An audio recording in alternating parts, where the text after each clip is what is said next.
Audio Jungle.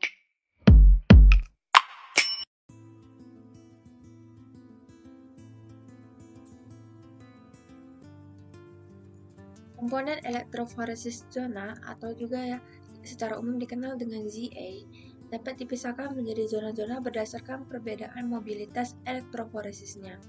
Nah, ZA dapat diimplementasikan dalam berbagai bentuk termasuk elektroforesis kertas, elektroforesis gel, dan elektroforesis kapiler.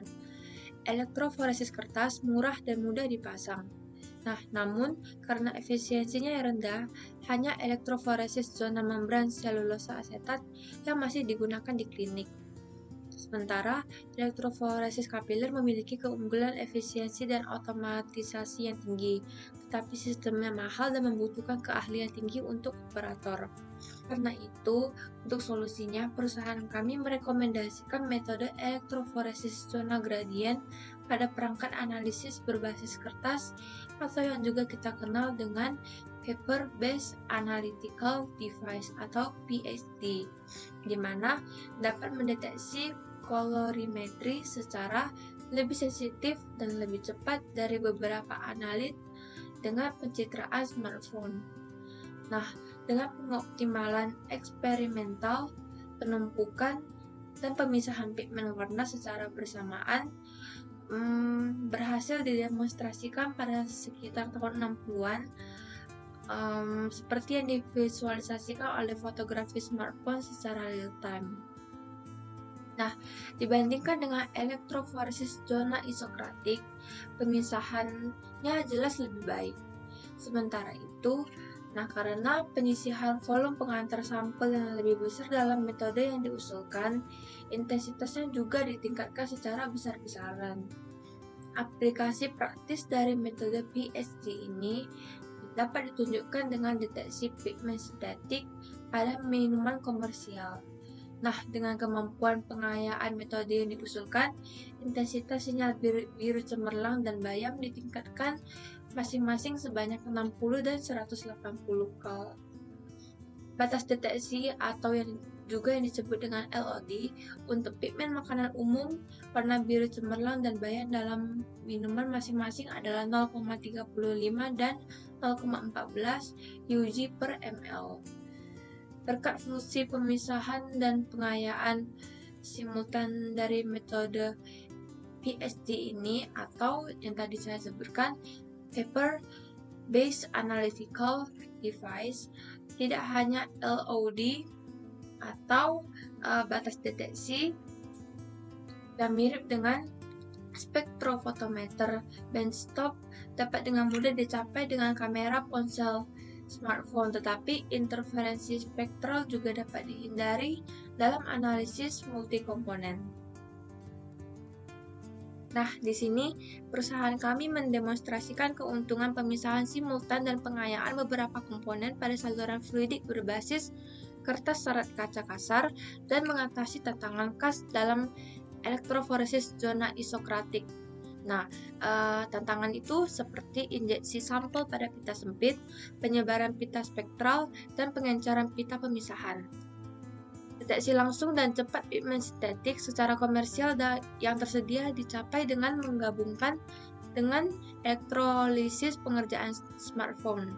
Nah, untuk menghindari gangguan dari perubahan cahaya di sekitar tempat perolehan gambar, perangkat tersebut ditutup dengan kain pelindung dan lampu LED digunakan sebagai sumber cahaya konstan untuk menerangi berbasis kertas. Perangkat smartphone diperbaiki dengan penjepit dan difoto dengan menggunakan perangkat lunak kamera atau kamera VF5 dan gambar yang diambil kemudian diproses dan dianalisis dengan perangkat lunak gambar khusus. Nah, secara umum, pita injeksi awal harus terdefinisi dengan baik untuk mencapai hasil pemisahan yang baik dalam elektroforesis zona tradisional. Efek aplikasi lapangan dapat secara signifikan meningkat sensitivitas pengujian pada tahap injeksi yang telah menjadi metode pengayaan online yang umum dalam elektroforesis kapiler atau yang juga yang dikenal dengan CH. Efek ini juga dapat digunakan dalam PhD atau yang tadi saya sebutkan yaitu Paper-Based Analytical Device dan menunjukkan peningkatan sensitivitas yang signifikan. Arus operasi saluran fluidik berbasis kertas sekitar 3 kali lipat lebih besar daripada elektroforesis kapiler. Tidak hanya itu, perubahan pH akibat elektrolisis juga tidak dapat diabaikan lagi. Kami menemukan bahwa elektrolisis, masalah negatif di Ca, memberikan kondisi yang menguntungkan untuk pembentukan dan stabilisasi berkelanjutan gradien medan listrik di saluran berbasis kertas. Nah, apabila kita membandingkannya dengan elektroforesis zona isokratik tradisional, elektroforesis zona gradien PhD atau Paper-Based Analytical Device yang saya sampaikan tadi jelas memiliki fitur yang luar biasa, yaitu yang pertama memiliki efek pemfokusan diri, pita pemisahan tidak terbatas dengan pita injeksi awal, dan sampel dapat langsung dimuat ke reservoir dengan volume ratusan mikroliter. Tidak hanya itu, yang kedua, pemisahan disertai penumpukan kumulatif, sedangkan pita diencerkan selama pemisahan elektroforesis biasa.